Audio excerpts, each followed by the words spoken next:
Vous avez l'impression que vous avez tout essayé, mais pourtant, vous n'avez pas de résultat, vous n'arrivez pas à perdre du poids. Je vais vous rassurer, il y a beaucoup de raisons qui ne sont pas forcément évidentes, qui peuvent contribuer à ne pas avoir de résultats malgré tous nos efforts, et je vais vous les citer.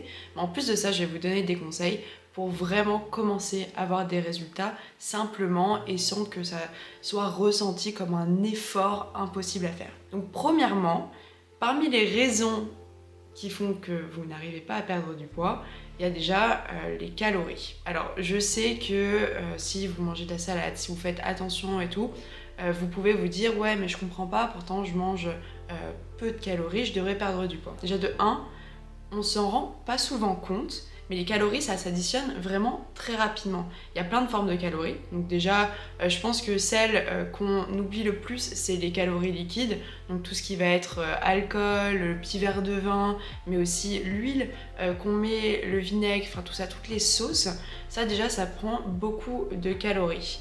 À côté de ça, il y a les calories en elles-mêmes des aliments, donc c'est pas parce que vous allez manger 5 que ce sera pas calorique. Par exemple, l'avocat c'est hyper calorique, mais c'est très sain, c'est très bon, c'est des bonnes graisses. Donc il est question de savoir de combien de calories vous avez besoin par jour, et pendant un certain temps, moi je vous recommande de calculer ce que vous mangez par jour.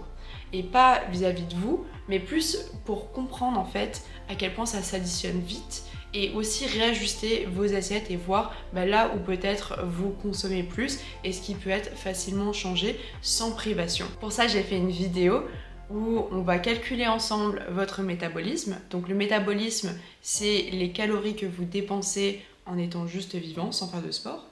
Et ensuite, donc les calories dont vous aurez besoin et le déficit calorique qu'il vous faut pour perdre du poids. Parce que oui, le déficit calorique, c'est important pour la perte de poids. Pas question de faire un déficit énorme, mais juste de faire peut-être 100 calories pour commencer, après passer à 200 et juste garder ce rythme-là le temps que vous perdiez le poids que vous voulez. Ensuite, un petit point sur les hormones. Donc, on va parler principalement du stress et du sommeil, parce que l'hormone du stress, la cortisol, va vraiment avoir un effet sur la rétention des graisses, parce que votre corps va être stressé et donc va s'accrocher en fait aux graisses. Et ensuite le sommeil, si vous n'arrivez pas à bien dormir, eh bien ça va perturber les hormones de la faim, ce qui va donc vous donner l'impression d'avoir beaucoup plus faim.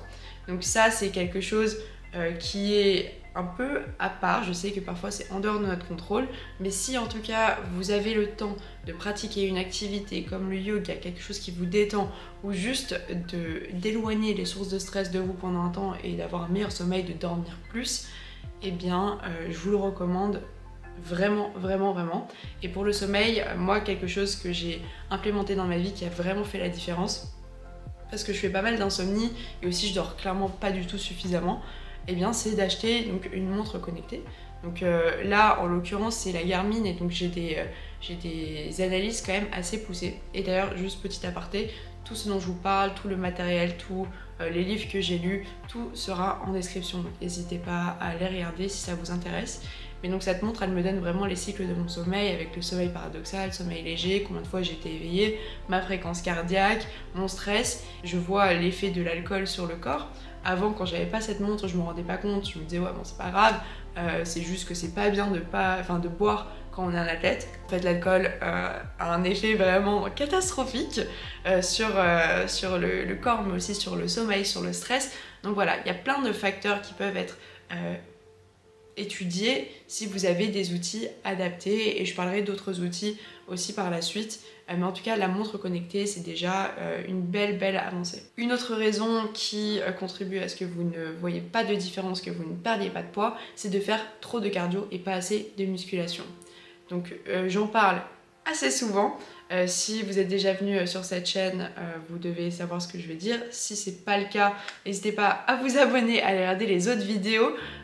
Mais si vous faites un sport à haute intensité, donc votre rythme cardiaque va être plutôt haut, et bien dans ce cas-là, vous n'allez pas brûler énormément de graisse. Vous allez plus taper dans les réserves de sucre et de glucides. Par contre, à l'inverse, si vous faites un sport à basse intensité cardiaque, par par exemple la marche rapide, parfois peut-être le vélo même, eh bien vous allez directement taper dans les graisses et plus tard, au bout d'un certain temps, taper aussi un peu plus dans les glucides. Donc vous voyez, c'est vraiment deux effets inverses. Je ne dis pas qu'il ne faut pas faire de cardio, je ne dis pas qu'il faut faire que de la basse intensité, je dis juste qu'il faut avoir un balance.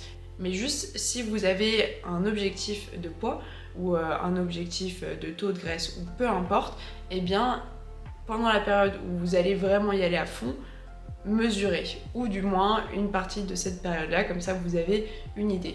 Donc déjà, le suivi de l'alimentation, vous pouvez utiliser MyFitnessPal, vérifiez bien que vous êtes en accord avec votre métabolisme et on a tendance à vouloir faire les choses trop rapidement dans une perte de poids alors qu'en soi, c'est pas le travail d'un mois, d'une semaine, d'un jour, c'est le travail en fait d'une vie. Ensuite, en termes de tracking, je vous invite vraiment à préparer vos entraînements à l'avance, donc vraiment écrire sur votre planning, je vais faire lundi cardio, mercredi une séance de renforcement musculaire et vendredi je vais faire du vélo.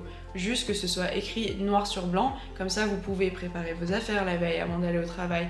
Vous pouvez aussi vous préparer mentalement et organiser vos plans de votre vie sociale, de votre vie professionnelle, de vos transports, de vos enfants en fonction. Comme ça vous n'avez pas cette friction et vous n'avez pas ce doute en fait, vous savez que vous y allez et le doute c'est vraiment notre pire ennemi, il faut pas être hésitant, il faut vraiment se fixer des barrières claires. Ensuite, le dernier point sur le tracking que j'aimerais vraiment aborder, c'est que perdre du poids pour moi ça ne fait pas de sens. Donc du poids, je vais définir ça, perdre des kilos pour moi ce n'est pas pertinent, c'est vraiment le pire élément d'analyse, le poids.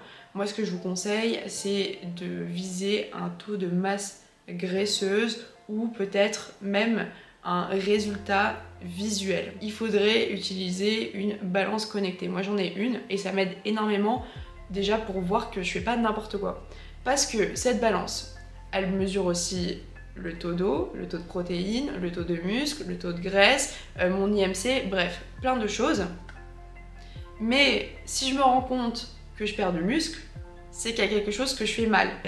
Et vous allez voir, même parmi certains sportifs de haut niveau, vous pouvez le voir sur leurs photos, il y a des gens qui prennent 15 kilos et ils sont hyper secs, hyper tracés et beaucoup plus en forme physiquement que leurs photos avant. Maintenant pour ce que je vous recommande niveau sport, clairement là je vous l'ai un peu suggéré en parlant du muscle, mais la musculation pour moi c'est très important.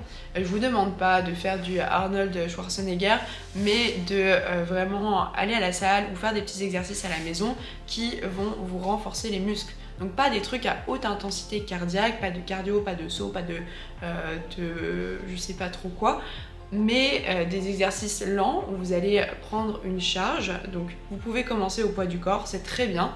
Déjà vous allez voir, votre force va augmenter. Déjà faire des pompes, c'est pas donné à tout le monde, donc vous allez vraiment voir rapidement l'évolution.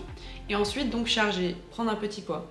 Et ensuite, au bout d'un certain temps, quand vous verrez que pour vous c'est facile, vous pouvez faire le mouvement sans trop de problème, vous allez augmenter le poids. Et donc grâce à ça, votre muscle va grandir et vous allez voir que ça va vraiment faire la différence. Après, sinon en termes de routine, moi ce que je faisais avant là de me mettre en mode full triathlon, c'est que je faisais 2 séances de musculation par semaine. Donc je faisais haut du corps et bas du corps. Et après je faisais 1 à 2 séances de cardio. Donc généralement ça va être de la course ou du vélo ou même de la piscine que je mets dans la catégorie cardio. Donc si vous vous rendez compte que ce genre de routine ça vous fatigue, n'hésitez pas à switcher un peu, à faire des sports dehors, de faire du pilates, du yoga, d'utiliser d'autres machines, utiliser les ballons de yoga, enfin bref, il y a plein de choses que vous pouvez faire même juste dans votre salle de sport pour varier et diversifier vos activités pour pas trop vous ennuyer. Donc voilà, j'espère que ça vous aura été utile. Si vous êtes encore là, écoutez, c'est trop cool, merci beaucoup. N'hésitez pas à lâcher un petit like, à vous abonner, ça m'aiderait vraiment énormément. Et sinon, on se dit à bientôt sur internet. Bye!